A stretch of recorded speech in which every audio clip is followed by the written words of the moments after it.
بسم الله الرحمن الرحيم. Bismillahirrahmanirrahim. Assalamualaikum warahmatullahi wabarakatuh.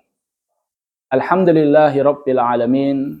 Wa usalli wa usallim ala nabiyyina wa habibina Muhammadin wa ala alihi wa sahbihi ajma'in, amma ba'du. Kaum muslimin dan muslimat rahimani wa rahimakumullahu ta'ala. Pada kesempatan kali ini kita akan memasuki hadis ke-7, hadis terkait puasa dari kitab Umdatul Ahkam. Hadis tersebut berbunyi, An Abi Hurairah radhiyallahu taala anhu qala. Dari Abu Hurairah, semoga Allah taala meridhoinya, ia berkata, Bainama nahnu julusun indan Nabiyyi sallallahu alaihi wasallam. Ketika kami sedang duduk bersama Nabi sallallahu alaihi wasallam, idja'ahu rajulun faqala. Tiba-tiba datang seorang laki-laki dan ia berkata, Ya Rasulullah halaktu. Wahai Rasulullah, saya binasa. Binasa dalam artian dia telah melakukan dosa besar. Qala malak. Kemudian Nabi SAW mengatakan, ada apa dengan engkau? Dia menjawab, asabtu ahli fi Ramadan. Saya telah melakukan hubungan suami istri di siang hari bulan Ramadan. Kemudian Nabi SAW mengajarkan kepadanya akan apa yang harus ia lakukan. Nabi mengatakan, hal tajidu raqabatan tu'tikuha? Apakah engkau memiliki budak yang bisa engkau merdekakan? Dia mengatakan, la. Qala la. Dia menjawab, tidak bisa. Ini opsi pertama. Ketika opsi pertama, ia tidak bisa, Nabi memberikan opsi yang kedua. Fahal tastati'u an tasuma syahraini mutatabi'ain? Apakah engkau bisa berpuasa 2 bulan berturut-turut? Dia menjawab, tidak. Jadi kalau seandainya puasa sebulan saja dia bolong, apalagi dia puasa 2 bulan secara berturut-turut. Maka dia menjawab, tidak. Kemudian Nabi SAW setelah mengetahui bahwasannya opsi pertama dia tidak bisa, opsi kedua dia tidak bisa, Nabi SAW berikan pilihan yang ketiga. Kata Nabi SAW, fahal tajidu ita'ama sittina miskinan? Apakah engkau bisa memberikan makan kepada 60 orang miskin? Qala la. Dia menjawab, tidak bisa. Famakathan Nabiyyu SAW. Kemudian Nabi SAW terdiam. Kata Abu Hurairah, fabaina nahnu ala dzalik. Ya, kami dalam kondisi tersebut, semua terdiam. Utiyan Nabiyyu sallallahu alaihi wasallam bi'arakin. Didatangkan kepada Nabi sallallahu alaihi wasallam satu keranjang fihi tamar. Di dalam keranjang tersebut ada kurmanya. Disebutkan dalam berat lain bahwasannya kurmanya ini beratnya 15 sok, 15 sok. Kemudian Nabi SAW bersabda, Aina sa'il? Mana tadi yang bertanya? Qala ana. Orang yang bertanya pun menjawab, saya wahai Rasul. Kata Rasulullah SAW, khudh hada fatasaddaq bihi. Ambillah satu keranjang kurma ini dan bersedekahlah dengannya. Kemudian dia mengatakan, ala afqara minni ya Rasulullah. Apakah saya bersedekah kepada orang yang lebih fakir dariku wahai Rasulullah? Fawallahi ma baina labataiha ahlu baitin afqar min ahli baiti. Dia mengatakan, demi Allah, di Madinah ini tidak ada keluarga yang lebih fakir melebihi keluargaku wahai Rasulullah. Kemudian Rasulullah sallallahu alaihi wasallam tertawa. Fadhahikan Nabiyyu sallallahu alaihi wasallam hatta badat anyabuhu. Kemudian Nabi sallallahu alaihi wasallam tersenyum sampai kelihatan gigi taringnya. Kemudian Nabi SAW mengatakan, at'im ahlak.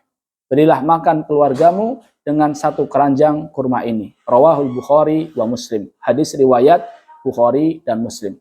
Hadis ini adalah hadis yang sangat agung. Hadis yang penuh dengan makna. Hadis yang penuh dengan pelajaran. Sampai-sampai Ibnu Hajar rahimahullahu ta'ala beliau mengatakan bahwasannya guru dari guru-guru beliau, mereka mengarang untuk hadis ini saja sampai 2 jilid. Dan mereka telah berhasil mengumpulkan lebih dari 1000 faedah terkait hadis ini.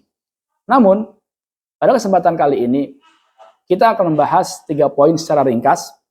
Yang pertama adalah, apa sih hal yang harus dilakukan oleh seseorang yang telah melakukan hubungan suami istri di siang hari bulan Ramadan? Orang yang telah melakukan, ini poin yang pertama. Poin yang kedua, apakah kafarah, hukuman-hukuman yang disebutkan dalam hadis ini harus dilakukan secara berurutan? Dan yang ketiga adalah, apakah wanita juga mendapatkan kewajiban untuk menjalankan kafarah ini? Inilah 3 poin yang kita akan bahas pada kesempatan kali ini. Poin yang pertama adalah, apa yang harus dilakukan oleh seseorang yang melakukan hubungan suami istri di siang hari bulan Ramadan? Yang pertama, yang harus ia lakukan adalah bertobat kepada Allah Azza wa Jalla. Kenapa? Karena melakukan hubungan suami istri di siang hari bulan Ramadan adalah dosa. Maka dia harus segera bertobat kepada Allah Ta'ala. Ini yang pertama. Yang kedua, dia tetap melanjutkan puasanya sampai maghrib, walaupun puasanya dihukumi tidak sah. Ini yang kedua. Yang ketiga, puasanya fasadus shaum, puasanya tidak sah. Puasanya dihukumi tidak sah. Ini yang ketiga. Dan yang keempat, kafarah. Dia harus membayar kafarah. Apa kafarahnya? Yang pertama, dia wajib untuk memerdekakan budak. Jikalau memang dia tidak bisa memerdekakan budak, maka dia berpindah kepada kafarah berikutnya, yaitu berpuasa 2 bulan berturut-turut. Jikalau kafarah yang kedua tidak bisa, dia berpindah ke kafarah yang ketiga, yaitu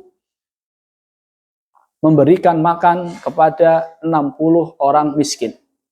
Dan 60 orang miskin di sini, mereka mendapatkan 1 orang miskin setengah sok.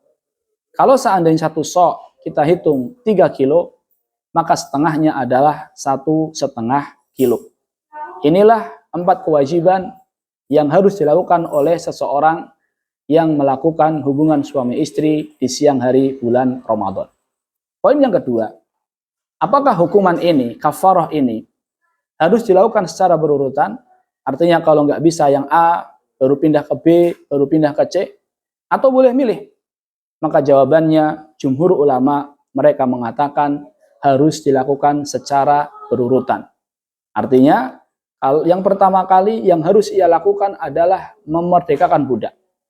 Ketika dia tidak mampu, baru dia boleh berpuasa 2 bulan secara berurutan.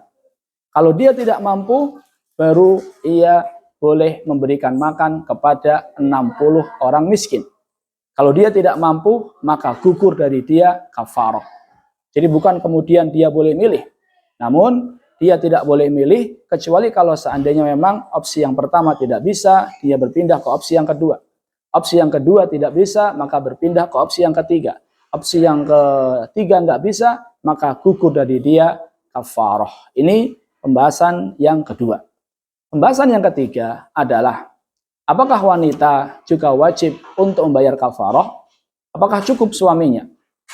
Kalau seandainya wanita ini terpaksa dia tidak tahu atau dia lupa, maka wanita tersebut tidak perlu membayar kafarah. Jadi kalau dia lupa atau dia tidak tahu hukumnya atau dia karena terpaksa, maka yang seperti ini, wanita yang seperti ini dia tidak perlu membayar kafarah. Namun, kalau seandainya dia tidak terpaksa, dia juga ingin melakukan hal tersebut, maka dia juga wajib untuk membayar kafarah sebagaimana laki-laki membayar kafarah, karena syariat ini sebagaimana berlaku bagi laki-laki juga berlaku bagi perempuan. Inilah 3 poin yang kita bahas pada kesempatan kali ini. Terima kasih atas perhatiannya. Hadza wa sallallahu ala nabiyyina Muhammadin wa ala alihi wa sahbihi ajma'in. Wassalamualaikum warahmatullahi wabarakatuh.